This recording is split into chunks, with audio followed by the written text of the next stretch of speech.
Hello, journalers and free writers. Welcome back to Journaling Together. Today, I want to talk about timing as a technique we can use in our conversations to get the most out of them.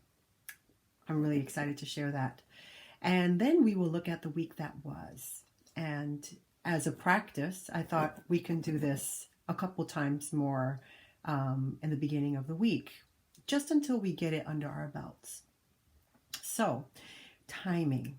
Let's talk about timing.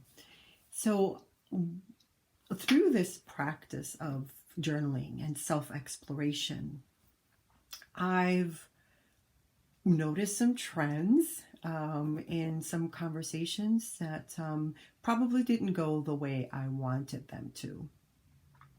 Or I was looking at a way to deliver good news in the best way possible. And what I realized is that timing plays a very important role. I don't know if it's just for me, but I did want to offer this as a way that as we're working in these four walls now, right? And spending more time together through the day and into the night. It could be beneficial to consider a person's frame of mind, whether they're in a good mood, what time of day is the best time to have a conversation about something that's important to you. So that could really help them take in the information in the best way possible and to think about it. And again, this could be really good practice also for our active listening. So it really takes a little practice in knowing and recognizing when a person is their most receptive to information.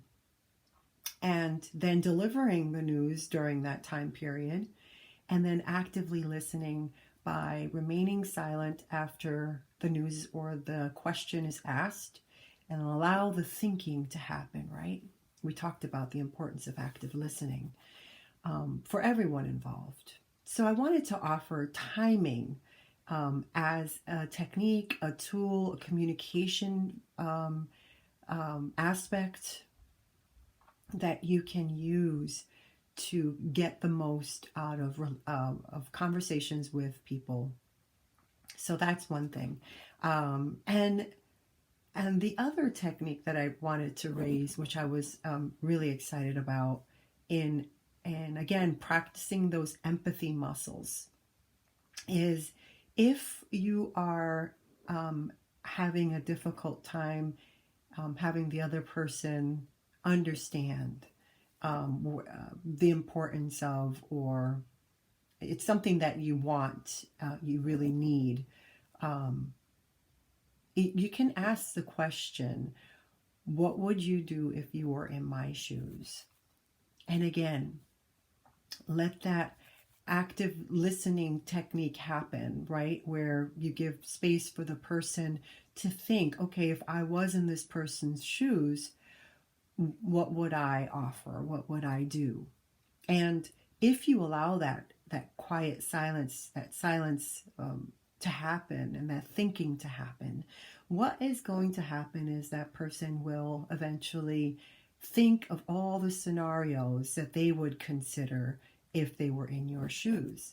And what happens is the empathy muscle kicks in, and they would literally put themselves, not literally, but they would put themselves in your shoes to consider the situation from your perspective.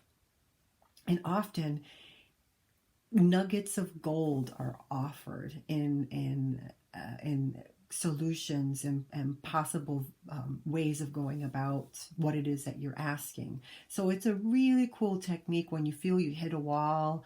It has to be a positive exchange, but it has to be something that you really need. By asking that question, what would you do if you were in my shoes?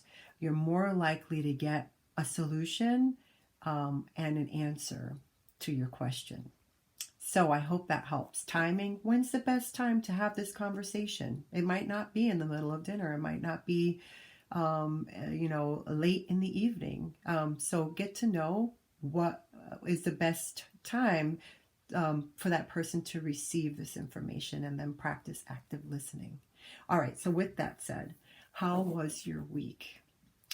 What worked for you? Were there new routines or new ways of celebrating the holidays that you want to kind of capture in writing? What highlights do you want to bring onto the page so that you don't forget about the week that was? What perhaps is not working for you? Did you have any challenges? That's the second question. Any new habits that you're forming that are not helping you feel your best? And finally, what decisions are you prepared to make? So it's always helpful to look back so that we can change going forward. So perhaps last week you made a decision and you haven't followed through on it, or as you're writing, you're going to find, and that's what happens for me, is I find the answer to that question. What decision? And it's based on what I discover on the page. So with that said, I would love to invite you to the page, to the computer, to gather our thoughts and to just let go whatever is there. No judgment, no pressure. Here we go.